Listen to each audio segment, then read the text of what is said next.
Christine Jacobs. For those of you who are new to our breakfast briefings, I know at least a few of you are, and I am the Executive Director of Represent PA. We're going to have 3 exciting guests on today. One of the things we've been trying to do is make sure that we've talked about the important issues in Harrisburg that are not being addressed by our current legislature, and the reasons for that are that the Republican legislature will not bring up any bills the Democrats are trying to put forth, and so we talk about issues. We talk about we've introduced you to candidates. We've talked about how and today we want to talk about fundraising.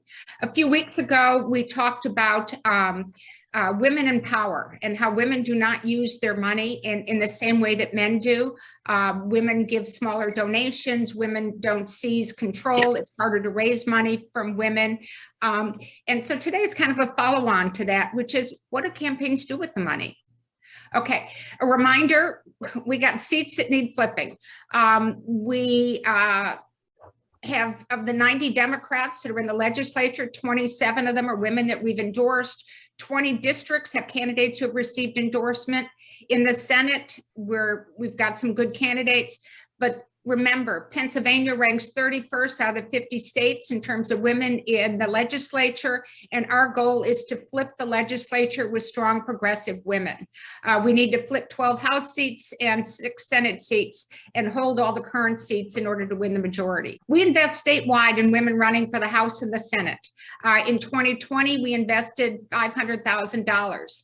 This month, we're investing an additional $126,000, which will bring our 2022 investments to $395,000. A lot of money. We are a force in Pennsylvania. And I'm kind of really more upbeat than usual because on Saturday, the endorsement committee members who were able to make it discussed what we were going to do with the $126,000. I know some candidates are on the call, and we will be making some phone calls this week to let people know how we did it.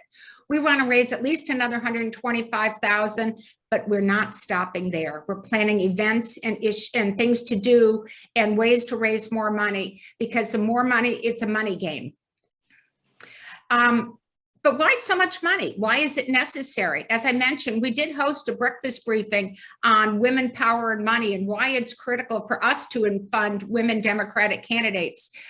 Men give more money. Men give more money to male candidates than female candidates, and women don't give as much. And as I said, today we're going to talk about why campaigns cost so much. We have, as part of our endorsement process, we ask all the candidates to tell us how much their campaigns are going to cost. And it all depends on the media market. It depends on how many doors they can knock versus how much they're going to have to do from a distance, and the degree of competition in the district. Many of the Senate races, for example, are going to cost over $1 million. Our money is not the most money any candidate will receive, I certainly hope, but our money is crucial to early races. We're giving money earlier. We've already given money to in December, we gave money to candidates, incumbents, to incumbent protection, to make sure they had money to start their campaigns. We gave pre-primary money to candidates because there were many, and in particular in pre-primary, there were a number of races where women were running against a man in the Democratic primary.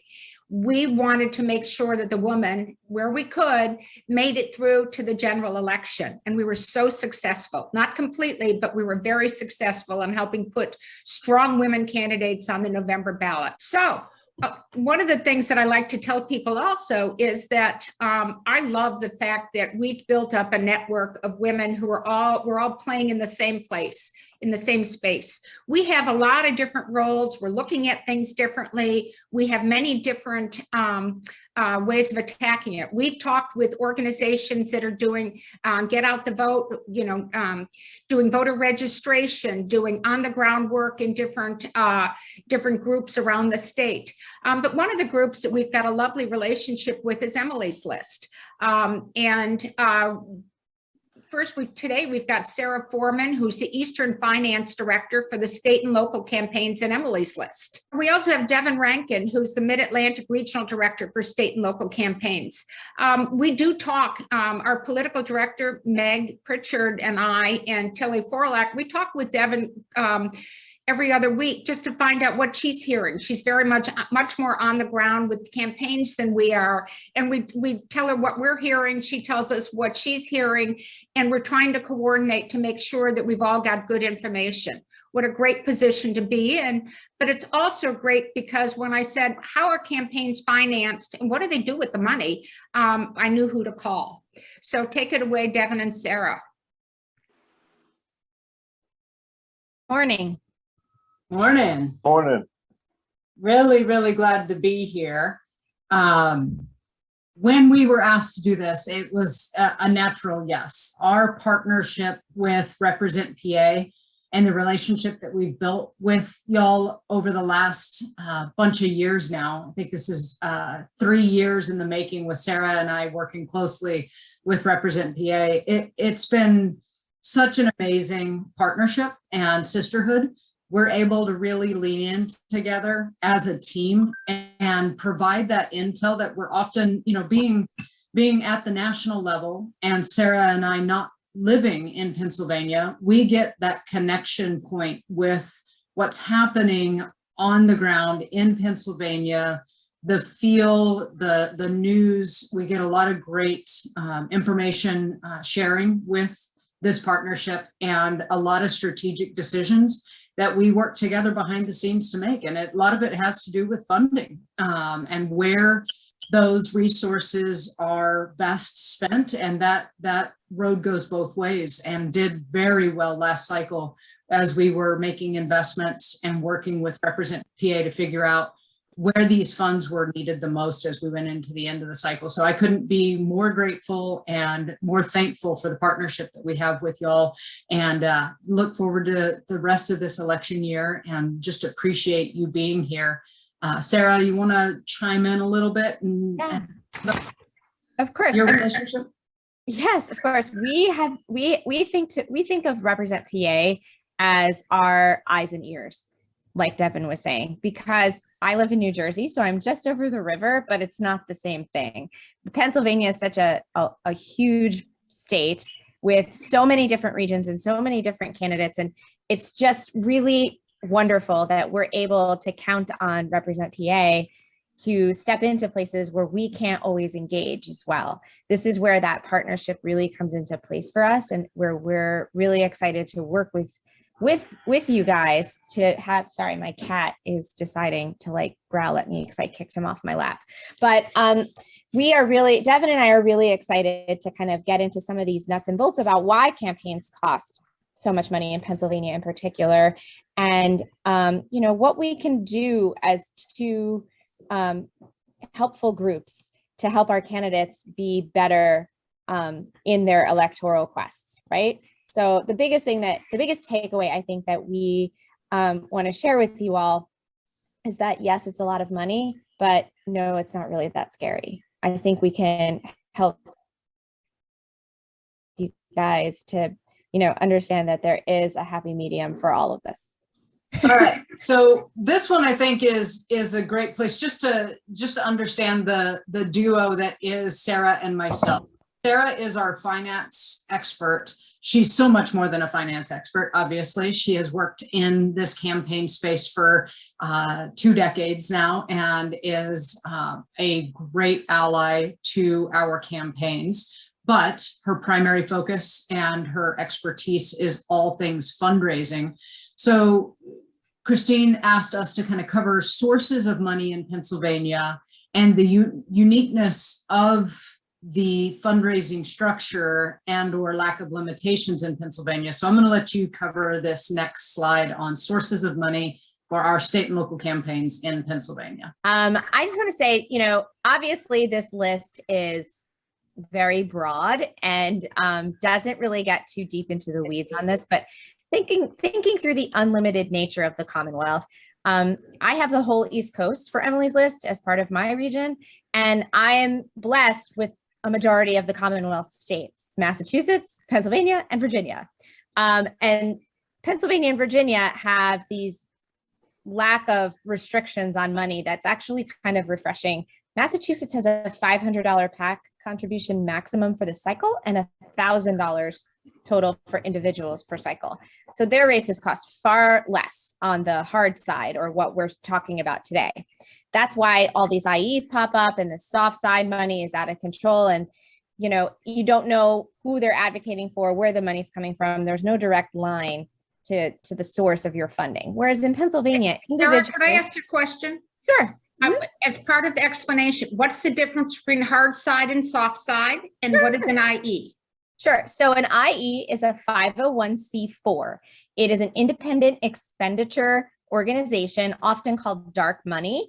If you recall the Citizens United Supreme Court case that I'm sure many of you have heard of, that determined that corporations are people too. Well, they were specifically talking about 501c4s when they ruled on that. Independent expenditure organizations, fortunately, are not that prevalent in Pennsylvania. We may see some on the Senate, the US Senate race with Dr. Oz and Mr. Fetterman this time. But, you know, 501c4s have to talk about issues more so than individuals, and they can't advocate directly on behalf or collude with a campaign. So it kind of creates this secondary tier of money sources that are not really regulated. And so a 501c4 can advocate for an issue and claim to support a candidate without that candidate's knowledge. Fortunately, in Pennsylvania, though, because of the way the law is structured, finance law is structured and finance law is set up, these organizations, labor unions, PACs, caucuses, parties, individuals get to advocate directly on behalf of candidates and can contribute unlimited amounts of money directly to candidates, which is so super helpful because you know exactly where your money is going, and you know exactly what they're advocating for. So there's no surprise. You couldn't have a situation where you weren't on the same page about a policy because they wouldn't give you money if they didn't support the same thing. So we have a lot of very generous individual donors in Pennsylvania who are very focused on trying to bring parity to the men-women divide in terms of the number of elected officials in Pennsylvania. Particularly in I call it the East Coast of Pennsylvania versus the Pittsburgh side being the West Coast. But in the East Coast of Pennsylvania, you have a lot of very generous donors who want to focus on campaigns for progressive women in particular, which is, you know, we found Emily's List state and local program started in 2015. So we're relatively new. But we found that there's organizations in Pennsylvania that have been working on this for so long. Like, you guys have been in the trenches and trying to bring women to the forefront, you know, individually, as a group, all of the things for a very, very long time. Labor unions are starting to realize the power of supporting female candidates, and not just traditional labor unions that would support women in the past, like teachers unions, for example. I mean, you're seeing, you know, laborers, you're seeing building trades, you're seeing, you know, all kinds of blue collar labor really getting behind women candidates, because women are speaking truth to power for their issues, especially in regard to minimum wage increases, family work-life balance issues, you know, elder care, child care. The things that labor is really advocating for in Pennsylvania has become something that, you know, has brought money to the forefront for women from these labor groups, whereas it hadn't been there in the past. For PACs and organizations too, you know, getting the issue-based contributions is a critical part of building up your campaign war chest. So this way you can take on the Republicans. In a lot of the other states that I work in, there are so many rules and restrictions that hamper what you can and cannot do. And most of those rules and restrictions, frankly, protect incumbents and no one else. Doesn't give women an opportunity to get into the space because the rules were not meant for women to be able to challenge a 30-year sitting male incumbent who's not good on choice. He may be great on all the other things, but the rules were set up for him to be able to acquire all of the money and the woman not to be able to do that. At least in Pennsylvania, without there being such narrow parameters on the money that you can raise.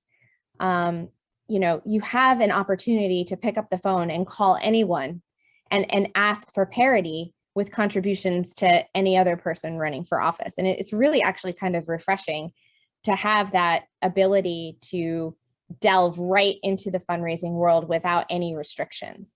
And I mean, Devin, you'd agree with me that like the caucuses, particularly in Pennsylvania, are super helpful when it comes to coming up with new lists, figuring out who to call, how you can expand your own personal network, which should obviously be the first place that any candidate would go for money. The people who are nearest and dearest to you, the ones closest to you, the ones who know you and love you and want to support you no matter what. Once you kind of move beyond that group of people, we call it our circles of benefit at Emily's List, you would have your ideological donors. And that's where the party and the caucus and other people can kind of help you start to build those lists. It doesn't have to be all that difficult. The names are out there, the resources are out there. You just need to ask for that kind of help, especially groups like Represent. I mean, we can all work together to kind of help you kind of move into the right direction. Thank you. Definitely. And I would just chime in here to say, wearing our finance director hats, which is my background as well, these unlimited sources and lack of restrictions in Pennsylvania are incredible from a finance director's perspective, but we also understand that it's a double-edged sword, right? For every contribution and lack of restriction that we have, we also know the Republicans have that same advantage and that same benefit. So we are definitely always out there competing. Our candidates are raising a ton of money. We're working with them, but these unlimited sources too are difficult. And I know there is potential, for change in that space in Pennsylvania, but like Chris has said in the chat, that takes a majority. And we're probably, a ways off from being able to get both chambers on board to make those reforms there. So while we have it, we work with the advantage that we've got in Pennsylvania. All right, so we're going to talk about elements of the budget. And this is really where Chris wanted us to focus a little bit on the expenses related to campaigns in today's modern political space. And what we at Emily's List train our candidates and our campaign managers and our finance directors on. This is just the reality of where we're at. Whether we're talking to a smaller race that maybe has a $25,000 to $100,000 budget, or we're talking, Pennsylvania flip red to blue targets or incumbent protects that are, $500,000 to over $1 million. This breakdown pretty much matches no matter the size of the campaign.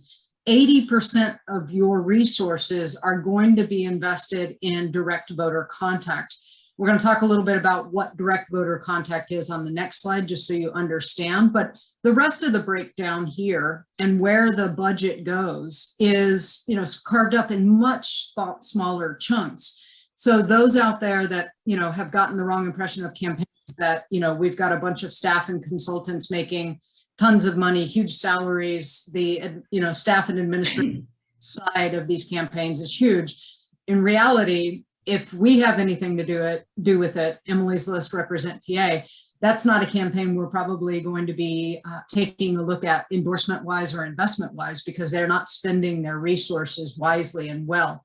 We're looking at their budgets. We're helping them assess to bring their investments, their spending into alignment with this model here. Looking at, making smaller investments. You've got to spend some money to raise money. We understand that. And frankly, most of our campaigns at this level, state and local work, aren't going to be having huge research and polling bills like some of our other federal and gubernatorial campaigns will, because we're just not at that spot. We're not investing in polling and research on our own. That's usually a function of our caucus infrastructure for these targeted races, these incumbent protects, these flip potentials. Most of them are going to be getting access to research and polling through those caucus relationships versus having to spend directly out of their campaign budget. And the rest of it really is, you know, like our tech needs. Very small amount of our funding goes into software and tools that help us run these campaigns day in and day out. So let's move to the next slide, a little bit about direct voter contact and what that looks like. This is where the bulk of any donor investment in a campaign is going to be squirreled away for. And this is the stuff that comes in the weeks before a primary and in the weeks before a general election. So right now, where we are at in campaign coaching and advising is helping our candidates keep as much of their money in the bank account as possible. We understand that we have to be spending some money right now on administration and staffing, fundraising, all of those pieces. We still got to feed a little bit, but we are keeping as much in our bank accounts right now so that we have as much going into the fall when we need to start spending on that direct voter contact. So if you just look at the breakdown here on the slide, where most of our competitive, big top tier protect incumbent races or flip seat opportunities are going to be spending is mail, digital and online, and TV primarily. Those are the big expenses that we are raising towards right now. And if you just look at the breakdown, I mean, most of these races are going to be sending 7 to 12 mail pieces, and looking at the cost for that, that is an expensive line item in the budget. We are working with mail consultants that will help each of these campaigns, but they're not being paid on retainer. Most of them are already on board with our campaigns, but they're not being paid monthly. They won't get paid until mail starts dropping. That's just how much we have to put away for later in the cycle when we start sending out mail pieces. Same is true with our digital and online consultants, anybody that's helping out with our social media, advertising, anything that's going out via any of the technology channels, any of the digital fundraising, email, all of that goes into this digital and online investment. And then financially, the biggest hit, anybody going on TV, this is the big piece of the budget when it comes to voter contact. We're going to be spending in most of these races in the Philly media market, which is extremely expensive. We're going to have some out west on TV as well, but so much is put away into TV. And you can argue, and I would argue as well, like there's a part of me that wishes there wasn't a need for us to fundraise like we do, and have built the careers that Sara and I have both built over the years, raising money to give to TV producers. Like, it is frustrating, it is exhausting, it is unconscionable at times, the amount of money that we spend to put on TV, but it's where we're at. And if our women want to be competitive without any rules or laws at the federal or state levels to restrict how much can be spent on TV, when we can start putting TV ads on, it's just the state of American politics right now. So unfortunately, where we're training and working with our candidates is to squirrel away as much as you can, raise now hard so we can put as much away for the inevitable TV, mail, digital buys that have to be done later. Sorry, Devin. I thought you were done. No, I was just going to say, like, there's another, I know a lot of people are probably looking at this like, okay, well, what about the knocking? What are we doing about like our direct voter contact with knocking? And we're not trying to diminish that at all. That's part of your regular campaign activities that are not fundraising related. Door knocking is not for fundraising. Door knocking is a completely different element of the campaign. What we're trying to hopefully explain here is that, yes, you need to be doing that type of voter contact, but you will never be able to knock as many doors as you will be able to capture in a digital or television program. And that's why you need to do both. Like it can't just be one or the other. There has to be a fundraising component so you can afford to have a professional very public facing campaign using media. And we got a good question from Heidi about of these tactics, which provide the best return on investment. And frankly, there's no one in particular, right? What this is a combination of different touch, different impressions, different attempts, and multiple layers of those to get the voter to actually turn out and vote on election day, which is just exhausting, but it is the nature of where we're at in trying to capture the attention of a voter that we need to turn out and vote on election day in these competitive seats. So it's a multiple layered approach. Field is extremely important, as Sara said, and we saw that in real life during the pandemic when we were off the doors and we couldn't be out there having that retail politics, that on the door attempt and personal connection that our candidates are so good at. And when that was unavailable to us during the pandemic, we genuinely believe that set us back and hurt us. So this is we had all the resources in 2020 that we wanted to buy all of the things, all of the mail, all of the TV. We were not able to be on the doors as much as we wanted. And I think that in especially very close races like Deb Siamaka and Lissa Geiger, I think hurt our races, hurt our candidates because they couldn't get out there to make that difference in such a small number. So that's basically the biggest chunk of that 80% that we talk about is going to be everything from mail to elements of your field programs. Some of our field programs, like Sara said, are going to be purely volunteer driven, and some are going to be paid field program where we've got folks out on the doors that are being paid a stipend or a small salary to get out there and knock on doors. So it runs the gamut, but that's where your investment is being spent on each campaign. And we just like this because we really drive this home with our candidates. And I want you to know, as donors and investors to our campaigns, we are coaching each of these women that we work with what direct voter contact is and what it is not. So we often use this slide to really reinforce where your money should be spent. And all of these pieces, we often get into battles with candidates on yard signs. We know that certain set of yard signs are important. We need to have some. We've set aside a small budget, but the rest of this stuff is money tossed down the drain, literally. Yep, the billboards in particular. Nobody cares on I-80. Don't do it. Yep. So rest assured, all of your candidates are definitely being heard that nail files are not good investments. Oh, and we also have heard 100 million times, but in my town, if you don't have a yard sign in every median, and okay, we've heard this, it doesn't matter. You can have a couple yard signs. In fact, you can ask, are you selling yard signs when you're talking to campaigns? Is this something that the campaign is monetizing? Because I say absolutely. If a yard sign costs you $5 a pop, you should be charging $10 for a yard sign, as much as you possibly can, until you reach that kind of point of saturation where it's a free program, and then you can then the candidates can just hand them out to supporters in the 10 days prior to the election when people are actually paying attention. So Chris asked us to kind of talk about the flow of how money comes in. Sara, this is your forte. This is what you help them on every day. You want to just quickly run through this? Sure, yeah. So, I mean, we're now at the third quarter mark almost. Second quarter ends June 30th. With Pennsylvania being on cycles, it's a little bit different, but just for argument's sake, think of the campaign year as a 4-quarter cycle. The issue here is that traditionally pre-pandemic, this is how we would see money come in, approximately a quarter in the beginning because everyone's excited and they want to help out to get your campaign kicked off.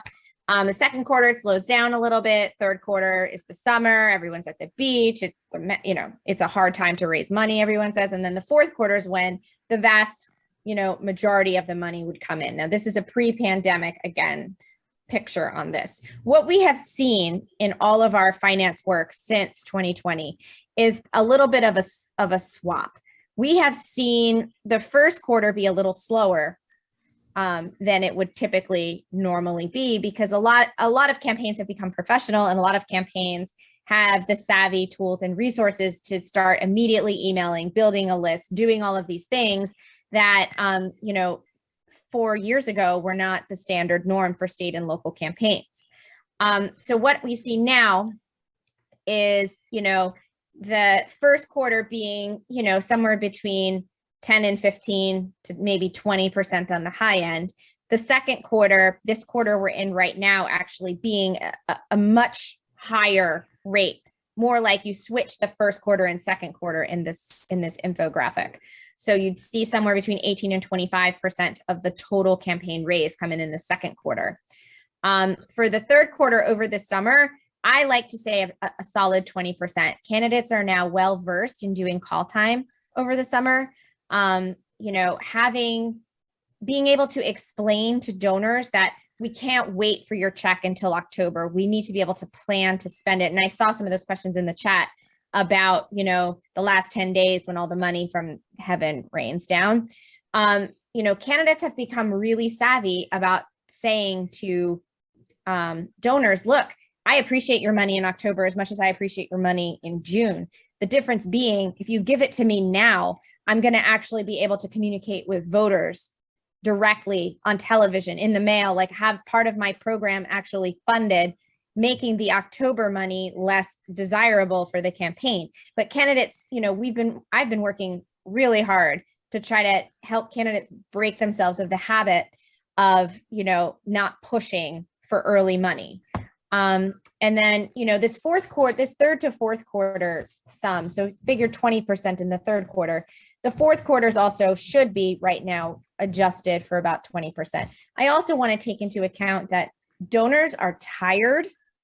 As you guys, as donors yourselves know, there's a lot of fatigue because, everyone, like I said, has professionalized their campaign. So I don't know about you, but I get approximately 75 emails a day from candidates I have never heard of, from people who are in Kansas, from people who are in Oregon, places where I have no ties whatsoever, but they pulled me off of an Act Blue list, or they pulled me off of a FEC filing and are asking me for money in the easiest, most inexpensive way for that campaign as possible. What Represent is doing, and what Emily's List is trying to do, is teach our candidates about direct donor research and really understanding who you're reaching out to for money, and not just trying to burn through people who are perceived as being quote unquote donors. We really want people to develop a relationship with those who are investing in their campaign, because that's really how you have to look at it, as an investment. And I would definitely say that not only coming out of the pandemic, but also the fact that we basically didn't get a real first quarter this year because of redistricting has really slid things down. We're not going to get the traditional break that we would normally, I put break in air quotes, in the summer, because we lost a whole quarter while we waited on redistricting. Some candidates knew, but most didn't. So we're helping speed this process up and are having to backload because of redistricting. Yeah, you'll see a lot of summer events this year, which normally, people are going to go to the beach and do events at the beach where their donors are. Candidates will travel. And really, this is just our wrap up. This is basically a graphical representation of what we just talked about. But with every race that we work with, we adjust based on each campaign, what is happening, and every year. This is the 30,000-foot view of kind of what we teach, what we train, how we help. But we also know every state's a little bit different. We have different timelines. And frankly, with redistricting, this cycle has been a much different, more difficult cycle. We haven't had the full 10-month runway that we would have normally had last year to get up and running. So thank you so much, Devin and Sara, and please stay on as we continue with Representative Mary Jo Daley, who is from the Philadelphia area. And we're a longtime supporter of Mary Jo's and believe in everything she's doing. The other thing that we should have put on this slide, and my mistake, was that we should have mentioned that Mary Jo was one of the founders of Emerge Pennsylvania. And Emerge is a group that does training of women who decide to run for office. It's a cohort-based program. Again, getting to the point of women working with women. And once women are Emerge grads, I love listening to them say, I didn't know how to do this, but I talked to my Emerge sister from across the Commonwealth, and she's been able to help. So Mary Jo, how does all this hit you that we've heard from our two speakers so far? Do you agree with their timing? I thought the Emily's List folks did a great job in talking about, campaigns. Mostly, I think, though, for newcomers, although, I'm like running for my 6th term right now. And so my experience is going to be slightly different just because of the district I represent. And I think the fact that I'm an incumbent, but I thought they hit everything just really perfectly in the importance of raising money, how much you have to raise, why it's important, how you spend it, and all of that. I really enjoyed the presentation.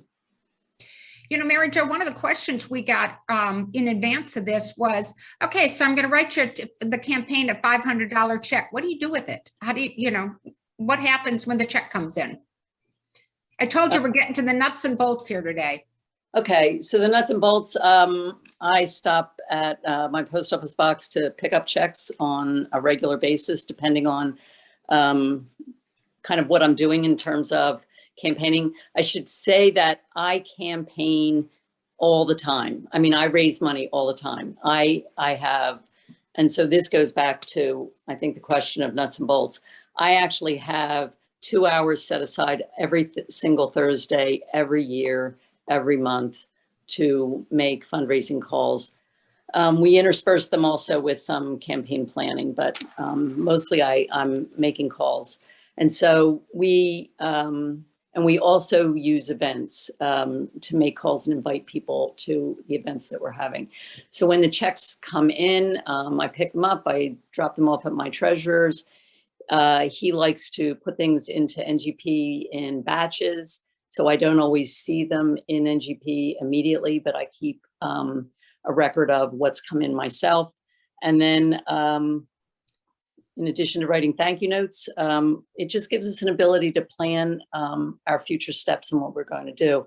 We have fundraising goals, and as an incumbent, I also have a fairly good idea of where the money is going to go. And it goes to basically to engaging with voters. But as an incumbent, I also have responsibilities to my caucus, to HDCC, and we have assessments that we need to be paying. I pay them through them. I also contribute to Emerge because, quite honestly, one of my goals as a minority member of the House of Representatives, when I realized it was going to be really difficult to get legislation through, I decided that my focus was going to be on getting more Democratic women elected.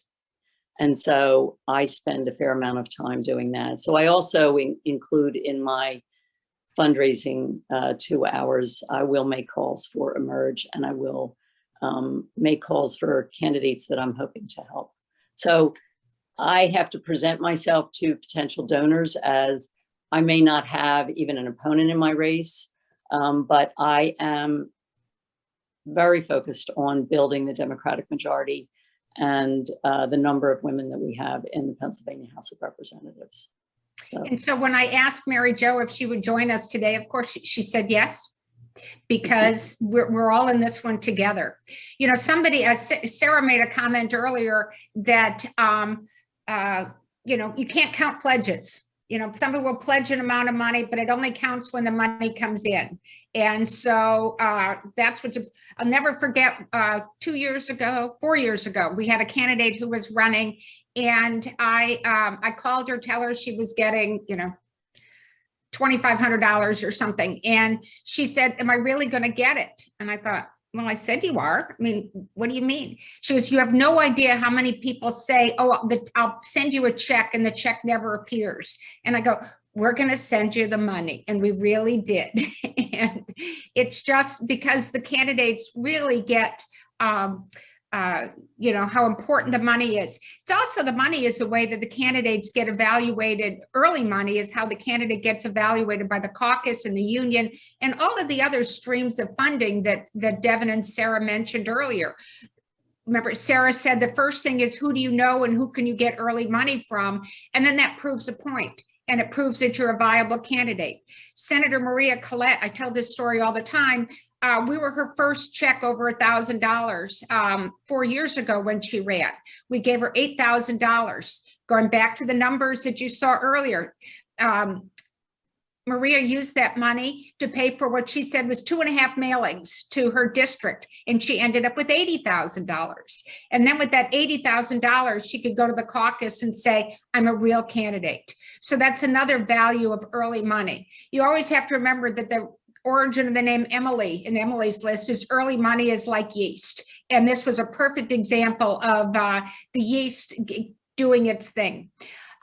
We have a few other candidates on the call today. I saw Jackie Baker and Yesenia Rodriguez and Anne Marie Mitchell. If you're all still here, just, you know, give me 2 minutes on, first of all, tell everybody where you're running, but also what's your experience? How's fundraising going and how important is fundraising? Anne Marie, you want to kick it off? Sure. Can you hear me all right? Yep. Okay, so I'm multitasking, driving to my day job. And Anne Marie is a Senate candidate in Bucks County, Pennsylvania. So good morning, everyone. And I want to say I very much enjoyed the presentation so far. I'm a big fan of Emily's list. I work with Devin and Sara, and of course, represent PA. Your early money has been amazing, coming at a very important time in what's otherwise been kind of a crazy compressed season, just like Devin had said. And of course, I am also an Emerge alum. So thank you to Mary Jo and to Tina Davis for bringing that program to Pennsylvania, because it is so important that women get the training and the mentoring that men traditionally have had, and I think we have not. So it's wonderful. And one of the most important lessons, I think, from all of these is fundraising. So we're losing you. Many of us don't come from, it was just super helpful. Can you hear me now? Yeah, you kind of fade in and out. Sorry, I'm in Fairless Hills, Pennsylvania, and I guess we have a little bit of a weak connection here. So my 2 minutes are, I am running in Bucks County, Pennsylvania. It is one of the last collar counties around Philadelphia to not quite flip fully blue. So it is fertile ground for us. I'm running in an open seat, which means that the incumbent Republican is retired and retiring, and I've got a Republican opponent. And I'm the only one who's supported by Planned Parenthood in this race and advocating very loudly and strongly for women's choice issues, among other things, including gun violence prevention. I've run for office before, so I know what I'm up for. I also know how important it is this year. This is a sort of a 50-50 flip seat. So it's critical that we take it because it's an open seat in remapped areas. So this is the year. And I felt like I could not sleep if I wasn't doing this work this year. We've got some very important state house races underlying it. And I feel like it's important for us all to pull in the same direction so that we also help Josh Shapiro get into the governorship. I will say that door to door is very important. So I'm very happy to be able to be knocking this year. But our competitors are raising money from all sorts of places, and they will go on TV and they will tell whatever story they want to tell. We need to be there. So I'm very, very thankful for the support of everyone on this call. Thank you so much. Thank you. You know, Anne Marie mentioned she's run before, so she's familiar with the process. But one of the things that I want to make sure you heard Sara say earlier is one of the good news is in Pennsylvania, money can keep coming in and there's no limit. The bad news is the oil companies and a lot of big corporations have a lot more money than some of the people supporting the Democratic side. And so it's really important to, it's hard for us to equal that amount of money. We got to make it up in enthusiasm sometimes. Jackie Baker is also running for Senate. Jackie's in a much tougher, Anne Marie's district is tough because it's always been held by a Republican and has for a long time.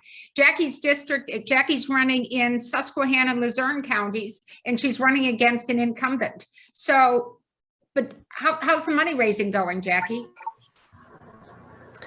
Well, we're actually have a lot of support and a lot of excitement across Senate 20. The fundraising, we're having some major events and calling people to raise the money. But like everyone else said, the first quarter was really, really difficult because of the maps. I wasn't sure where I would end up if I could. I was originally in Senate District 23, so the whole first quarter of that waiting was kind of difficult. So it's been a little slow, but we've got a lot of plans and making phone calls to ask for money. And but we do have a lot of excitement through District 20. Many people, including Republican, are tired of Senator Lisa Baker. And she also has a Republican write-in opponent, so we're hoping that will split her vote between the two Republicans, giving me a strong chance. I'm the first Democrat to run against her since she won in 2006. So on that alone, when I get out and it's been so nice to be able to get out and talk to people in person again, as opposed to 2020 when I ran for Senate in 2020. So it's been so much more exciting and positive this time because of being able to get out and actually talk to people and talk to voters and donors. And thank you so much for everything today. Thanks for any support you can give me. I appreciate it all. And Emerge also, I'm an Emerge graduate. Anne Marie is actually my Emerge sister. So that's great. Thank you so much, Jackie. And again, listen to the themes she talked about: trying to raise money, getting out there, talking to other Emerge graduates and talking to other women to get support. All of these things are important. Yesenia Rodriguez, you're a new, both Jackie and Anne Marie had run before. You're a new candidate, at least new to us. And you're running in Luzerne County for state rep. How's the race going? Hi, good morning, everybody. Can you hear me? Yeah, we can hear you. We lost your photo. We lost your video, but. Okay. There you go. Here.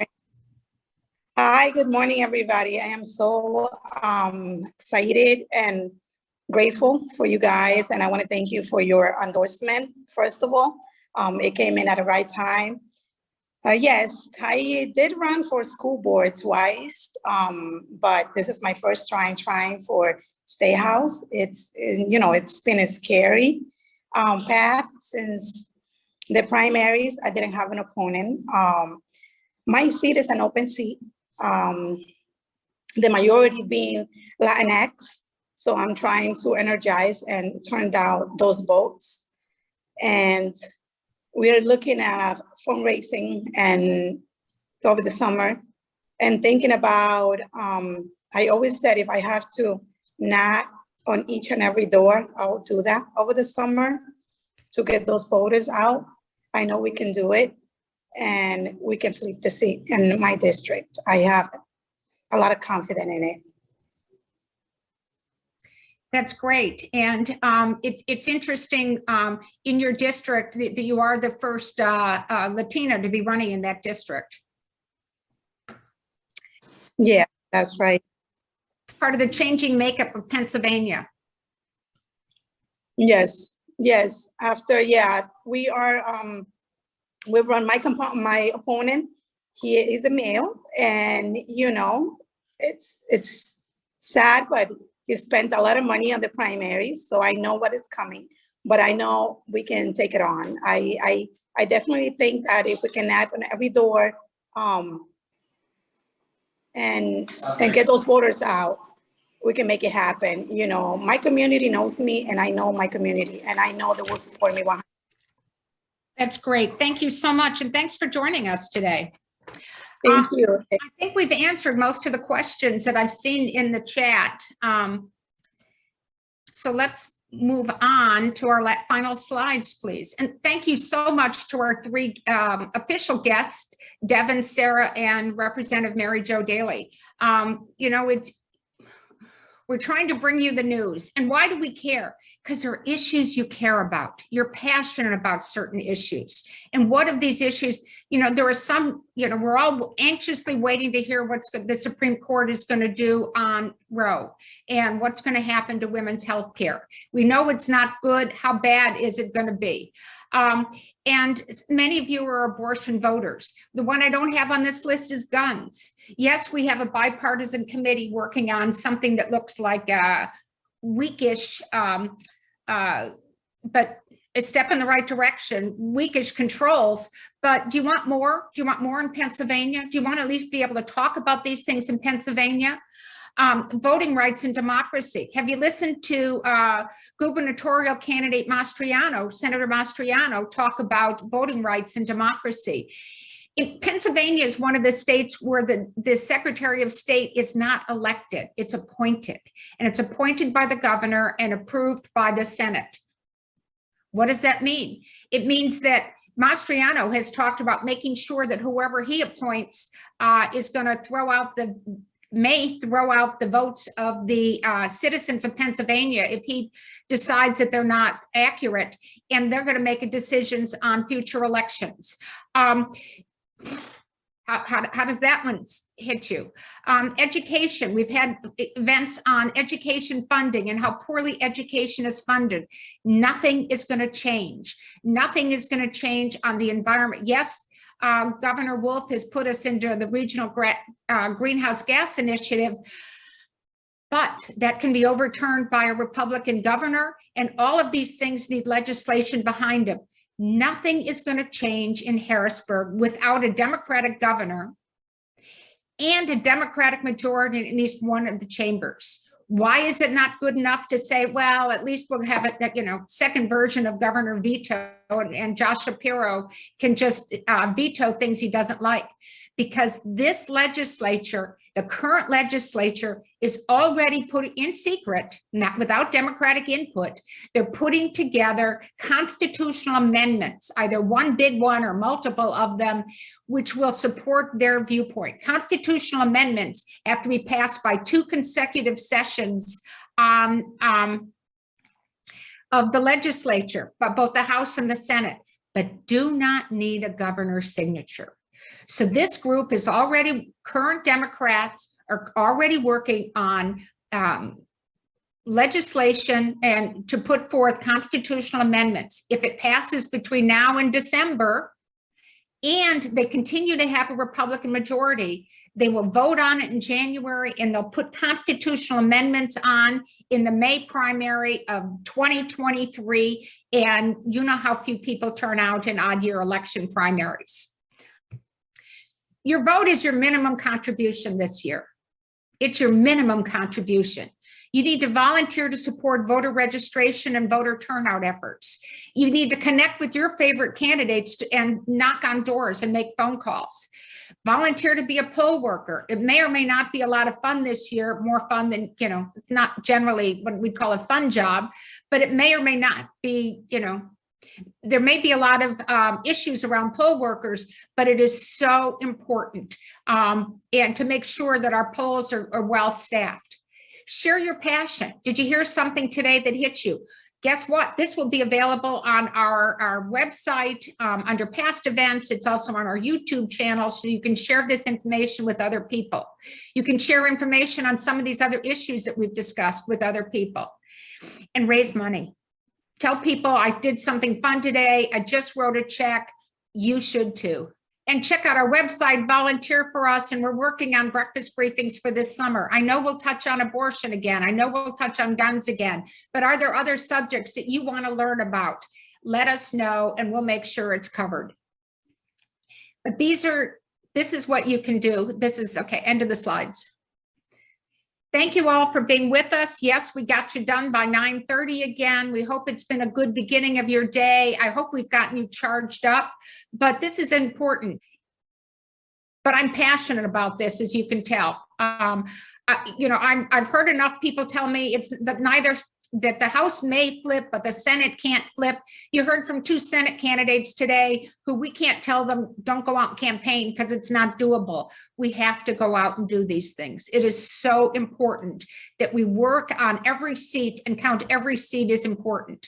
In our endorsement process, we're going with a few people this time who are really, really long shots, and we'll give them that. But you know what they're going to do? They're going to raise Democratic enthusiasm in their districts. They're going to get their names out there.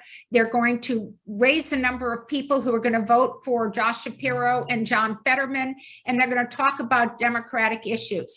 And who knows, maybe their opponent will have to drop out because of some campaign finance or other indiscretion, because guess what? That's happened before. So we're endorsing people all over the state because we believe in it. We believe Pennsylvania could head in a good direction, and we just need your help. So thank you all very much.